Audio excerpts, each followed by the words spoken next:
Hello and welcome to RTL Today, where I have the great pleasure of interviewing two people from the Luxembourg Tech School, otherwise known as LTS, Ralph Marshall and Sarah Kaiser.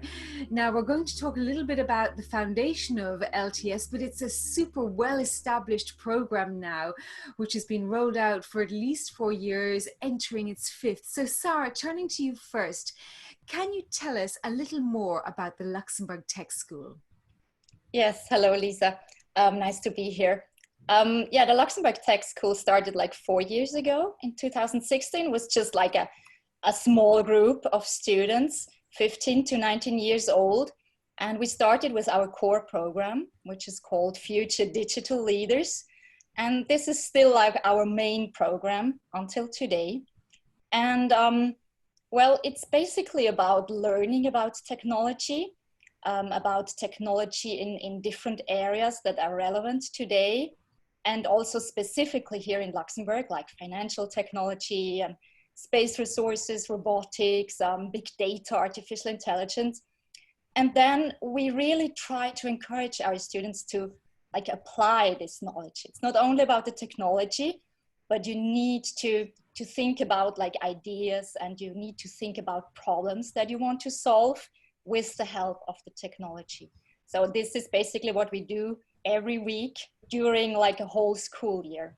And it's grown exponentially because this is an out of school activity, very much needed, some would say, because this type of teaching doesn't really exist within the current school system so much.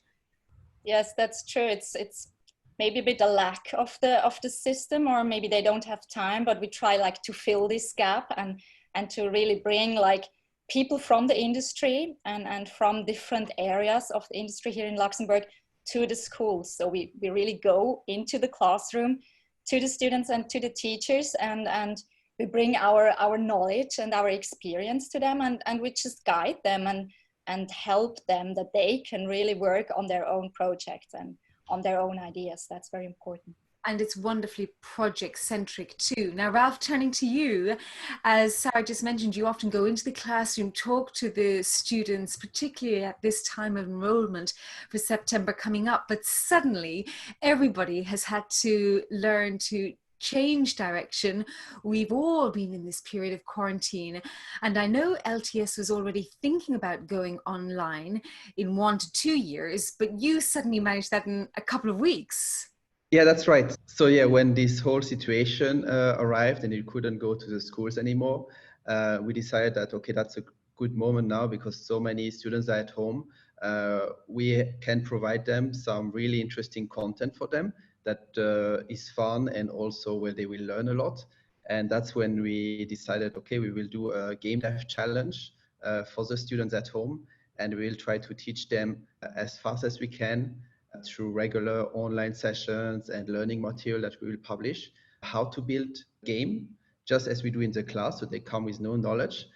Even if they don't know how to code or anything like that, we will teach them how the coding works, how to manage the art for their game and the sound, etc. Within 2 weeks, we had the first few hours of content ready, and we had already, I think, about 50, 80 students registered and ready to start working on their game. And I have to say, coming up this weekend, we have the big final event live stream. So tell us how people could watch this or see what it is that you do and all of these students who've joined in. Right. So as in the standard core program, one big part is the final event where they showcase their project in front of the industry or the public. So also for this game dev challenge online, we wanted to do the same. So this Saturday, June 6th at 6 o'clock, they can go on YouTube, search for Luxembourg Tech School, and we will have a live stream going on where we are going to play with a few other coaches involved in the game dev. We will play the top 10 games live with live commentary, and also then announce the 3 best games and winners of this competition. And the prizes are rather large.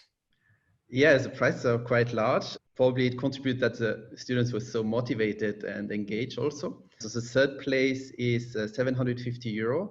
The second place is, I think, €1,000.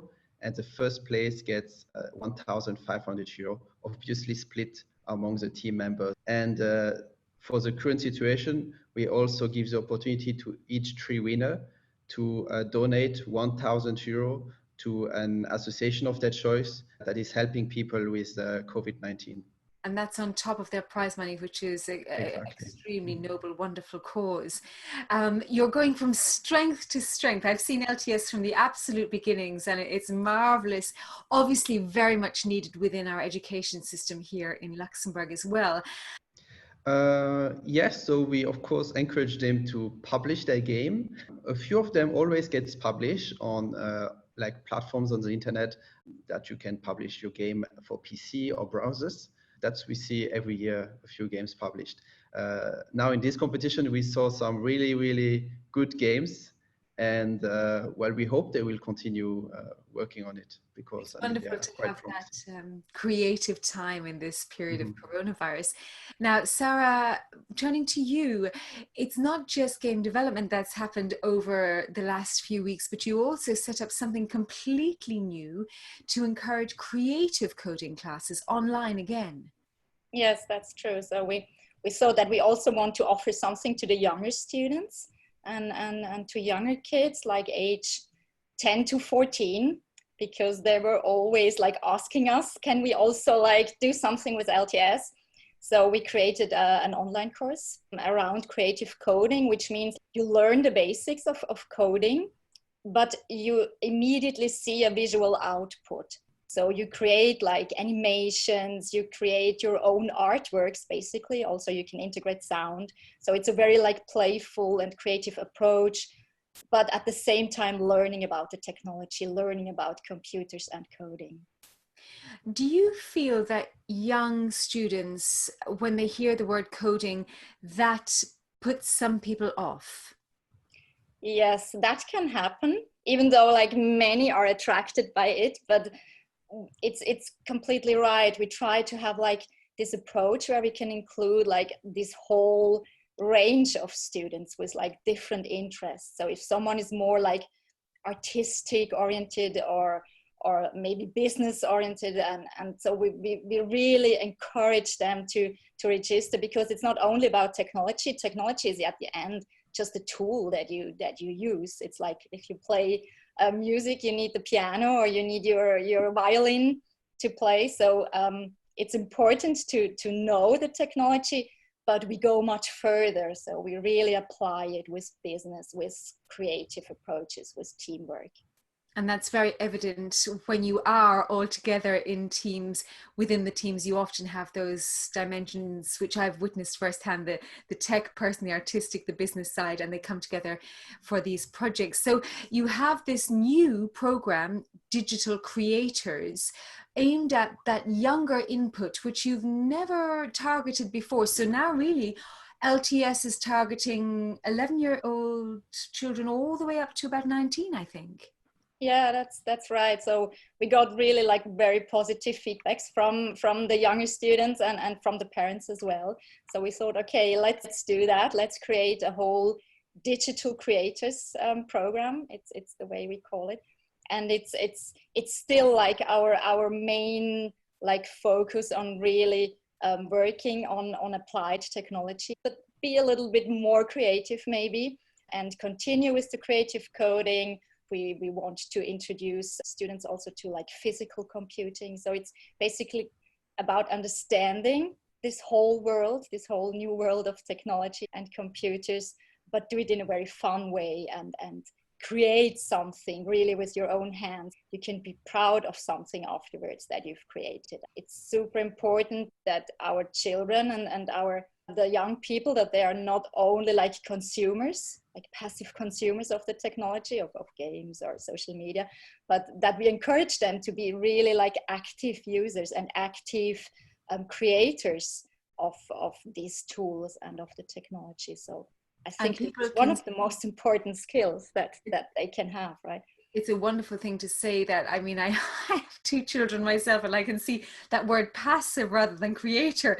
It's probably something that's in parents' minds very frequently. A lovely thing to say. And of course, there's examples of the wonderful creative artistic work that these younger people have achieved on your site. Ralph, now normally at this time of year, you're going into schools, you're talking about LTS, you're engaging with all the students for the enrollment for this coming September. This is not possible right now. So tell us all, what does LTS have to offer? How can people enroll? And what will they learn this coming September? You're completely right. We at the moment don't go to schools, but all the past year we were always trying to show what is LTS to the people live, like face to face, going to classroom, or inviting them in a large, let's say, conference room to tell them.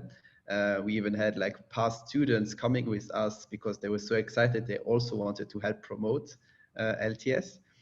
So for next year, they can register now to join the Future Digital program or the Digital Creators program that Zara talked about.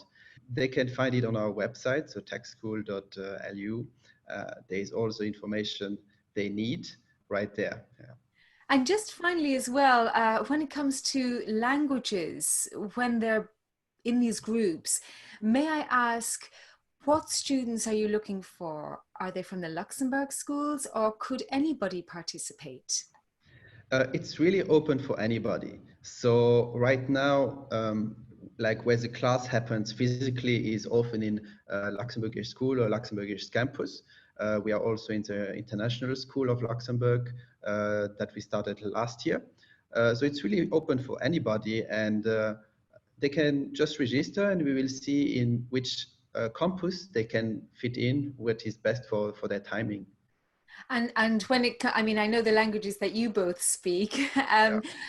Can they be taught in any language, or is the vehicle of communication usually English? So for the Future Digital program, so for 14 to 19, the main language is English, but all coaches speak a variety of language. So we speak, of course, Luxembourgish, German, French, also Portuguese and Spanish. This is a great opportunity for students to improve their English, but it's not like a big issue if they don't have the best of English. We can get along with any other language, and most of the time, since they work in a group and they work on their project, they really quickly pick up new language skills. Another wonderful aside, and I just wanted to highlight it because, as I say, I have actually seen the exponential success of the Luxembourg Tech School over these just a few years, in fact, and I have witnessed groups of young people standing up and delivering projects done just in a couple of days over the course of a weekend in a language which is possibly their fourth language. So just kudos to those amazing students. We really hope you'll continue this amazing success. It's fantastic to know that younger people can now join. We'll link to everything on the website, of course. And so have you any final words of inspiration, Sarah, for those young people who want to think about registering? Is there anything they should know? How will they cope with this on top of the normal school workload? Yeah, that's true. It's quite an engagement, but I still want to say that it's a lot of fun. I mean, it sounds very serious with all these technology and business related topics, but we always have a lot of fun, and it's a place where they can explore things. They can also be courageous and brave, which I think is very important. And it's a special occasion. It's not like any normal school lesson. They don't need anything to know about technology beforehand. They can just come as they are. They have all the skills. We see that every year. They are amazing, really. They have so many skills, and we help them then to develop more skills and the abilities to work with technology. Thank you both so much. Ralph, best of luck on the course of the weekend when you have this incredible game dev finale. You'll be there with all of the other teams, and we can't wait to see the final live streamed. We'll link to that, of course, and we will link to the Luxembourg Tech School and the enrollment for the future digital leaders of Luxembourg. Thank you both so much. Thank you very much, Lisa.